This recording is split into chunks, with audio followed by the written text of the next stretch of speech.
डाकणी टाळे अब घर डाकणा कोनी टळे अब जनता थाने जवाब देला वो समय आ गयो है।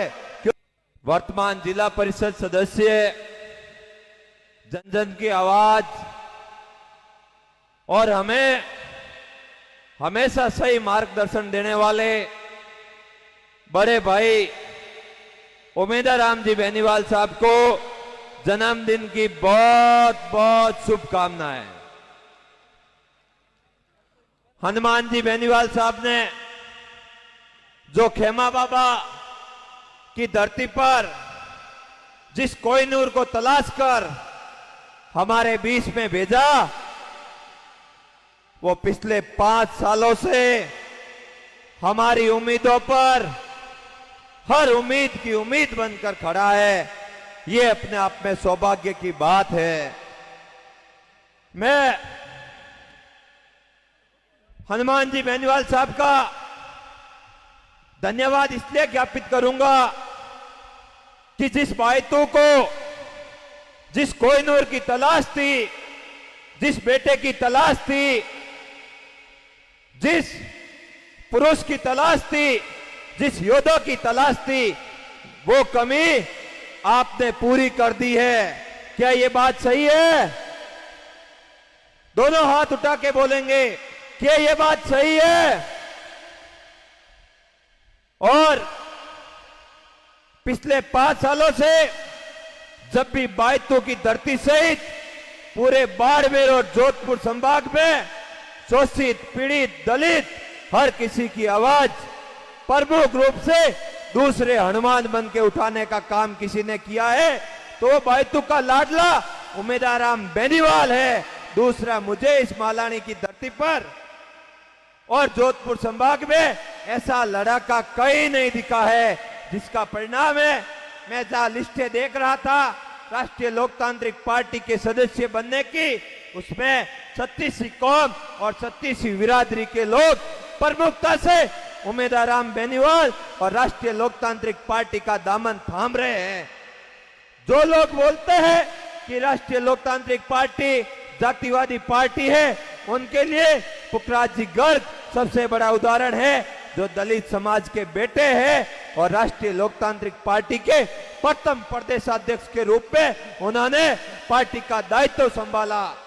और कई लोग बोल रहे हैं राष्ट्रीय लोकतांत्रिक पार्टी जातिवादी है, उनके लिए सोमो की प्रधान सामान्य की सीट पर एक दलित परिवार की बहन को मौका देकर राष्ट्रीय लोकतांत्रिक पार्टी ने पूरे राजस्थान में इतिहास बनाया है।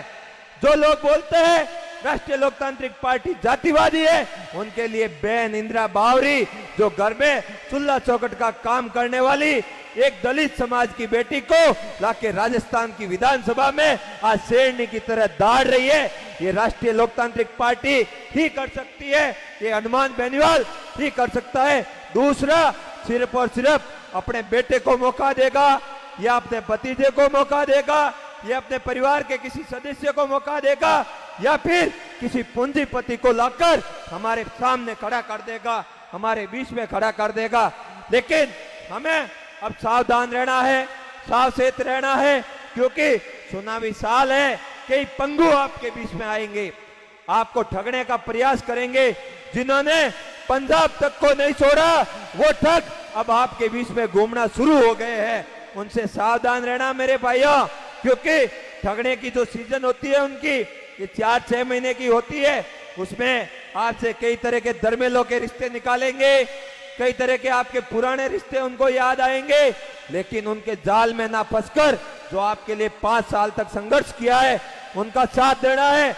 आज राजस्थान में बजरी का जो आंदोलन अंग्रेजी ले रहा है, हर जगह पर बजरी माफिया के खिलाफ जो आवाज उठ रही है उसमें हमारे साथ में बालोतरा औद्योगिक नगरी में आवाज को बुलंद करने वाले उमेदाराम जी बेनीवाल साहब थे, जो 95 डेज तक 95 दिनों तक बालोतरा औद्योगिक नगरी में धरना चला।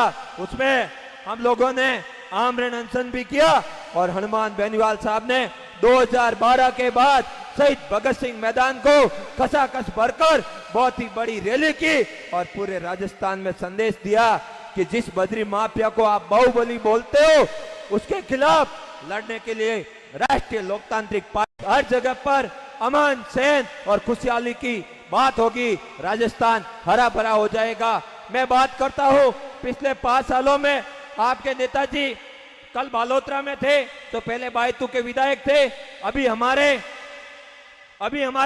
बाड़मेर जिले बाड़मेर जैसलमेर के सांसद है और वर्तमान में केंद्रीय राज्य मंत्री भी है। लेकिन उनकी हरकतें कल देखी रहे तो हमें शर्म आती है। पूरे बाड़मेर जैसलमेर की धरती का उन्होंने कल अपमान किया। जब नगर परिषद में बैठक चल रही थी बालोतरा में, तो अब हम वहां के बिजली पानी और ग्रामीण क्षेत्र से आने वाले हमारे किसान भाइयों और राहगीरों के लिए जो सुलभ कॉम्प्लेक्स बंद था उसको खोलाने के लिए हम मांग करने के लिए नगर परिषद की साधारण सभा में गए, लेकिन मंत्री जी ने पीछे के दरवाजे से सभापति को भगा दिया। ये अनैतिकता के दृश्य आपको देखने के मिल रहे हैं। क्योंकि आप मुझे बताओ, पीछे के दरवाजे से कौन भागता है? पीछे के दरवाजे से कौन भागता है? पीछे के दरवाजे से कौन भागता है? तो आपको पता चल गया कि राजस्थान में दोनों मीना जुली का जो खेल है वो चोर और करप्ट पार्टियां हैं, इनका इलाज करना अब जरूरी हो गया है। और जब हमने सवाल जवाब किया तो मंत्री जी बोल रहे हैं एक घर तो डाकन ही टाले। अब बताओ इसमें एक घर डाकन टालने वाली बात कौन सी हो गई? भाई अगर लोकतंत्र में सवाल जवाब करना गुनाह है क्या? गुनाह नहीं है ना? चुने हुए जनप्रतिनिधि से सवाल जवाब करने चाहिए, एक नहीं करने चाहिए। तो हम सवाल जवाब कर रहे थे, हम बालोतरा और इस मालानी के विकास की बात उनसे करने गए तो वो बोले कि एक घर तो डाकन ही टाळे, अब घर डाकना हूं कोनी टाळे। अब जनता थाने जवाब देला वो समय आ गयो है। क्योंकि टालोगोरा पापोरा इतो घड़ो भरीज गो है कि वो ऊपरू चलनो शुरू हो गो है। और अब जनता तय करेला, जनता रे दिलो रे माते राज करेला। कोई बाढ़ मेरी धरती रे माते बाढ़ मेरी जनता उन्हें सोनन भेजेला। क्योंकि जब भी कोई आंदोलन की बात आई, चाहे बजरी, चाहे गौ माता, चाहे मजदूर, चाहे दलित, चाहे किसान, चाहे अन्य कोई तकलीफ में रहा, तो अपने मालानी की धरती पे सबसे ज्यादा कौन लड़ी? राष्ट्रीय लोकतांत्रिक पार्टी। कौन लड़े? इसलिए दोनों हाथ उठाकर, ज्यादा समय न लेकर मेरी बात को विराम दूंगा, दोनों हाथ उठाकर विश्वास दिलाइए कि 2023 में दिसंबर में जब चुनावी बिगुल बजेगा तब हम ईवीएम पर इतने बटन दबाएंगे कि दोनों पार्टियों के होश उड़ जाएंगे। दोनों हाथ उठाकर मेरे साथ संकल्प लेंगे। क्या राष्ट्रीय लोकतांत्रिक पार्टी का साथ देने के लिए तैयार है? तैयार है ना? हनुमान जी के साथ कंधे से कंधा मिलाकर खड़े। बहुत बहुत धन्यवाद आपका। और पुनः उमेदवार रामजी बेनीवाल साहब को जन्मदिन की शुभकामनाएं। और अगला जन्मदिन मेरी इच्छा है, आप और हम सबकी इच्छा है कि जयपुर की धरती पर विधानसभा में मनाए और एक संदेश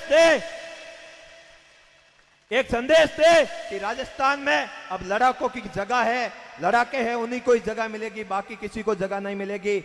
एक बार हनुमान जी बेनीवाल साहब का जयकारा लगाकर मैं अपनी बात को विराम दूंगा। हनुमान बेनीवाल जिंदाबाद, हनुमान बेनीवाल जिंदाबाद, उमेदवार बेनीवाल जिंदाबाद।